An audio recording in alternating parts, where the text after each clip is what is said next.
Mr. Ilton, will you read the prompt that you are supposed to answer when you do this essay? Yes, I will. In Hamlet's to-be soliloquy, prompted by his plan to catch the conscience of the king, the eponymous prince offers a general contemplation of the reason for existence and considers the weight of two courses of action.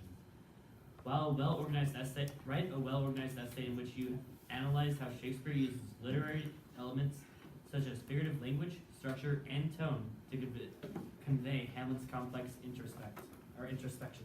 Okay, great. All right, so introspection is just him looking inwardly and trying to figure out where his mind is at this point. Okay. We've done a lot of work already on the to-be soliloquy. You've got your paraphrases. Did we look at some? We did look at literary devices because I remember you talking about Sea of Troubles, et cetera, et cetera. So this is how you're going to get a grade for this. I'm not saying you're going to actually pass, just saying this is how you're going to get a grade. Hopefully you will pass. The first thing you're going to do is you're going to handwrite on the back, so turn this over. You're going to fill out the handwritten outline.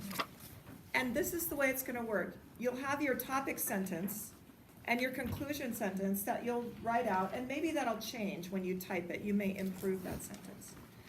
But on each line, I want you to find a piece of evidence that you're going to use. Maybe it's going to be syntax. And if it's syntax, then you have to put in quotations what words or phrases fit that syntax. Maybe you're going to use the two lengthy questions, the rhetorical questions that he asks. If you do that, you have to put some words and phrases in there. You can't just say yes to lengthy rhetorical questions. Let's say you're going to analyze personification. Then you should have at least 3 to 4 pieces of evidence that demonstrate you understand what personification is. Remember, this is only the evidence. It's not your analysis of the evidence. I don't expect you to write all of that out. If you'll notice that there's a little box here, okay, in the outline that fits for both of these paragraphs. And in this little box, Ms. Tucker, what does it say? Make an official. Okay, so all I want you to do is make maybe a little star or a bullet point, or you'll draw a line, and you'll think, I'm going to stop here. In fact, what I'm going to do is use these two metaphors, unweeded garden and a beast that lacks discourse of reason, which is from soliloquy number 1. I'm going to stop there, and then I'm going to analyze both of those. Okay, so that's the first thing that's required for this. Now, you need a 4-paragraph essay. Okay, so follow along with me and track with me. Your first paragraph is going to be a 3-sentence introduction with a thesis that includes the literary devices you'll use. All right? And if you think, oh, I don't remember how to write an introduction, it's at the beginning of your journal, which we covered at the beginning of class, at the beginning of the year. And if you think, oh, I really wish I could see a sample, a really good one of what that looks like, well, it's right here. Okay, so we already have that. You already have a sample of what a good introduction looks like. Your second paragraph is going to be a single literary device. You don't want to say through personification, metaphor, and allusion, and then try to write a paragraph about that. You're going to pick one, okay? And you're going to analyze a single literary device. And you're going to follow the structure of the body paragraph, which I'll go over in a minute. And let's say you say to yourself, gosh, I sure do wish I knew how to analyze a single literary device. Well, guess what? It's done for you here, right here, as the sample for the first soliloquy for 2 different literary devices. Okay, so for those of you who want some kind of model or template to follow, it's right here, okay? Your third paragraph, Mr. Tovar, what's the third paragraph going to be about? Features and tone. Okay, and then continue to read. Tone only comes from literary device, not from summary or general view. Okay, so in one of the classes, one of my other classes, I asked for, I think we went over this, I asked for what the tone was, and they said, oh, there's a somber tone. Well, why is there a somber tone? Because he is worried about what's going to happen if he actually kills his uncle. What's going to happen to him? I said, where is that in the soliloquy? Oh, it's not in the soliloquy. Well, then how do you know? Well, because I know the story.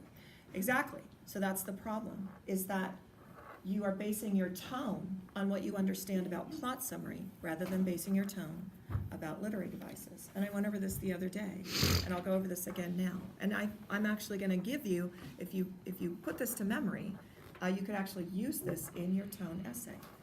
As we talked about with the Sea of Troubles, and taking arms against the Sea of Troubles.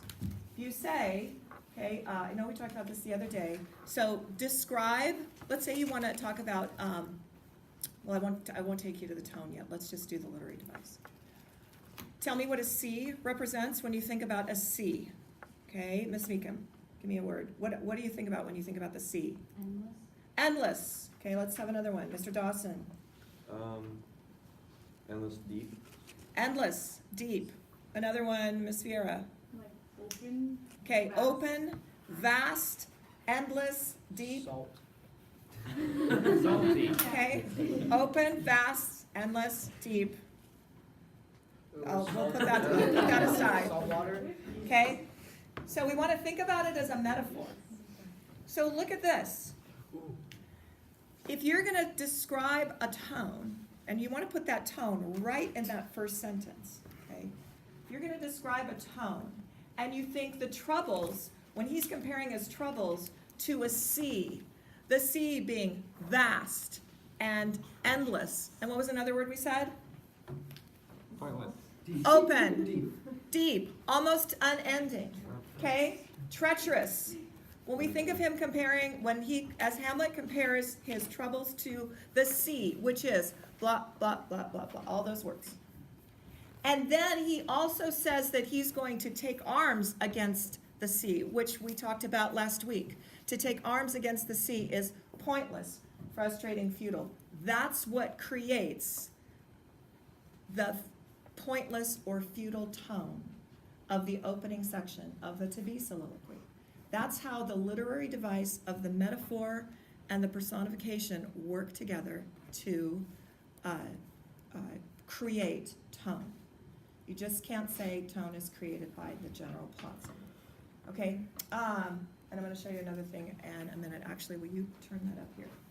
So this person allowed me to share his or her. We won't say who it is. But I want to show you something. One of the things that I don't want to do, I keep saying this over and over again, and I eventually I know it'll stick. For some of you it already has, and you're like, move on. And for others of you, you think, oh, I've never heard that before. You all are good writers. And it kills me when I see a good writer writing well, having a command of the language, and getting a 3 on the AP rubric of a 0 to 9 because they don't know how to actually analyze the language. So look at this.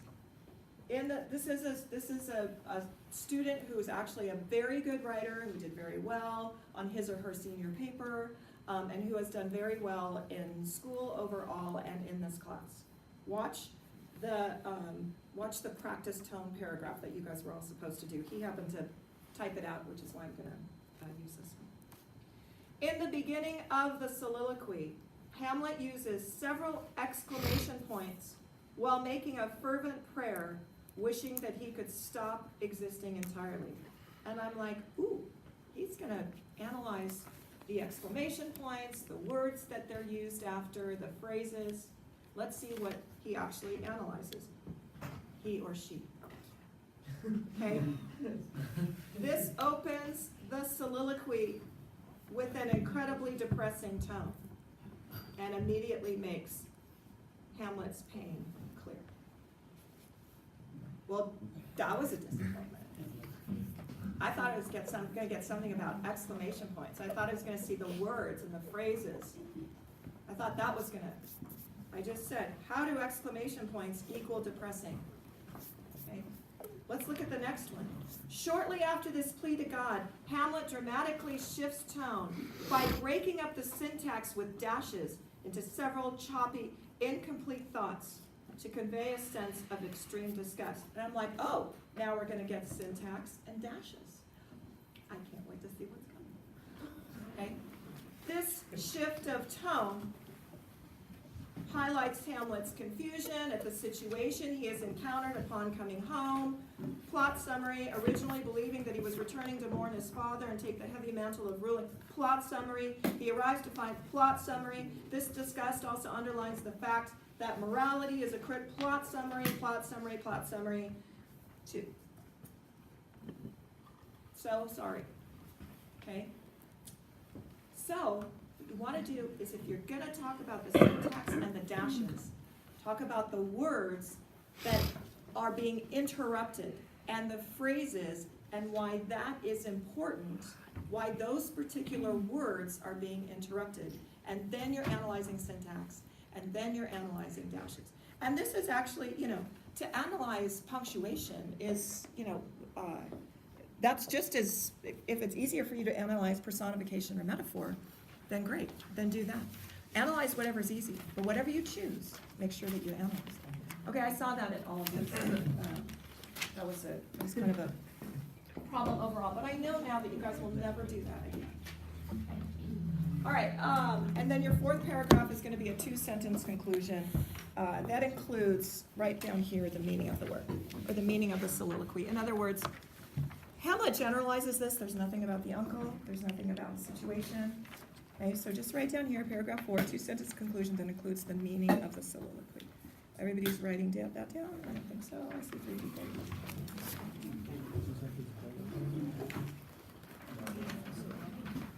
You're gonna actually have an actual Q1 timed right? You're gonna have a Q1 timed right.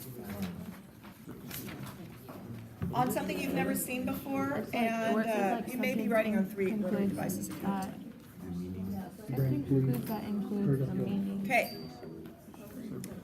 Here are your basics for your body paragraph. The concluding paragraph has to have a meaning of the soliloquy, even if it's just a small reference. Do not just keep it to Hamlet. Open it up to the broad, general audience. Yes? What do you mean by like meaning of the soliloquy? Well, you know how your book always has a meaning of the work, like, Homer suggests that boys who are raised without their fathers and without a king or a sense of authority will often go awry. Yes, Miss Bird? So there was a part at the very end of the soliloquy that I was kind of confused about, one particular line. Yeah. The enterprises of great pitch and moment with regard to their currents turned awry, Uh-huh. lose the name of actions. And I'm really kind of unclear about what that means, like what's pitch and moment. Okay, great. All right, let's talk about this for a minute, because then we're gonna watch these, then we're gonna watch the actors. We have talked a lot about all of it up to that point, correct? Okay. All right, so let's think about this. He's saying that it's the undiscovered country, okay? So pay attention. He's saying that it's the undiscovered country. In other words, it's that thing, it's that place after death that we don't know anything about. That's the part, okay, that makes us rather bear the ills we have, pay attention, that makes us rather bear those ills we have than fly to others we know not of.